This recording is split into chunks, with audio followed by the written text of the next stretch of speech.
সমীর বাবু, নোটবন্দির পর দেখা গিয়েছিল যে কালো টাকা সন্ত্রাসবাদীদের হাতে পৌঁছবে না। ৩৭০ রদ হলো, জানা গেল যে সন্ত্রাসবাদ পুরোপুরি নির্মূল হয়েছে। গত পরশুর ঘটনা কিন্তু আবারও প্রমাণ করলো কোথাও এর মধ্যে কিছুটা ফাঁক ফোকর গাফিলতির জায়গা এখনো রয়ে গিয়েছে। প্রশ্নটা হচ্ছে, কাশ্মীরের সাধারণ মানুষজন যারা এখনো ভরসা করছেন, যাদের পর্যটনটাই রুটি রুজি, কিভাবে চলবে বলুন তো? প্রথম কথা হচ্ছে যে কোনোদিনই টেররিজম হোক বা মিলিটেন্সি হোক কোনোদিনই শেষ হয় না। হয়তো হাত বদল হয়, হয়তো কিছুদিনের জন্য সাবডিউট থাকে, কিন্তু তারা কোনোদিনই কিন্তু তাদের শেষ করা যায় না। আমরা যেটা বলছি, রাজনাথ সিং বলছেন যেটা জিরো টলারেন্স, খুব ভালো কথা। তাই যদি হবে তাহলে অ্যারেঞ্জমেন্ট গুলো কেন করা হয়নি? প্রশ্ন উঠছে, এরা যখন মেরে চলে যাচ্ছে তার সেই সময় যারা দেখলাম কিছু আর্মিরা দৌড়ে আসলো, তাদের সঙ্গে কোনো অফিসার কেন ছিল না? হার্ডলি, যাতে আমি এইগুলো বলছি এই জন্য যাতে ভবিষ্যতে আমরা এইভাবে ভয়ে না করি, ফেইলিওর না হই। আজকে যেটা হয়েছে সেটা তো একেবারেই, আমি তো বলবো যে এটা একেবারে ফেইলিওর অফ দ্য গভর্নেন্স।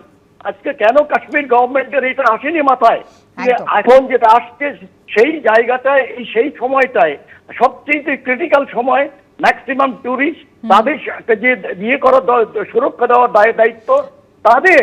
তারপরে দ্বিতীয় যেটা হচ্ছে যে আজকে ওদের ইকোনমির উপরে যে ইয়েটা হবে, যে আঘাত আসবে, সেইটা কিন্তু যে ডিপ্লোম্যাটিক ওয়েতে হোক কিংবা ডাইরেক্টলি হোক, সেইটা যেন এনক্যাশ করে।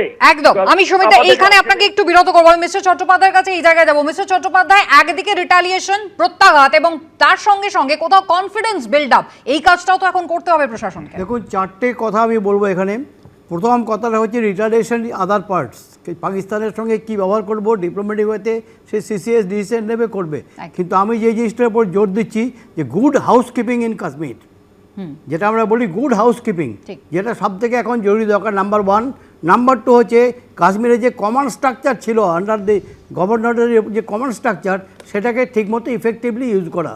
আর যদি কমন স্ট্রাকচার ঠিকমতো থাকতো, প্লিজ প্লিজ প্লিজ পালালে বুদ্ধি বাড়ে। এতক্ষণ ধরে মারামারি হলো, এতক্ষণ ধরে খুন হলো, কোনো সামরিক বাহিনী কেউ ছিল না, কি করে হলো?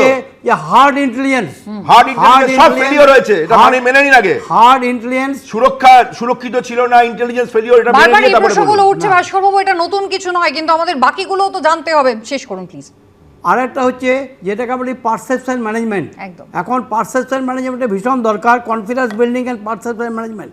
কিন্তু আপনি এটা মনে রাখবেন, JNK কিন্তু 60% লোক, এখনো পর্যন্ত যে হিসাব আছে, 60% লোক কিন্তু প্রো ইন্ডিয়ান। তারা কিন্তু টেরোরিজমকে, তারা মিলিটেন্সিকে এখনো পর্যন্ত করে না, কিন্তু কোনো একটা কারণে, কারণ ভয় ভীতির জন্য তারা হয়তো টোটালি রাস্তায় আসতে পারে না। কিন্তু এখন দেখা যাচ্ছে যে তারা রাস্তায় নেমে গেছে। এবং সবথেকে গুরুত্বপূর্ণ বিষয় যে আজকে সর্বদল বৈঠকের ডাক দেওয়া হয়েছে কেন্দ্রের পক্ষ থেকে, কি হয় অবশ্যই সেদিকে আমাদের নজর থাকবে।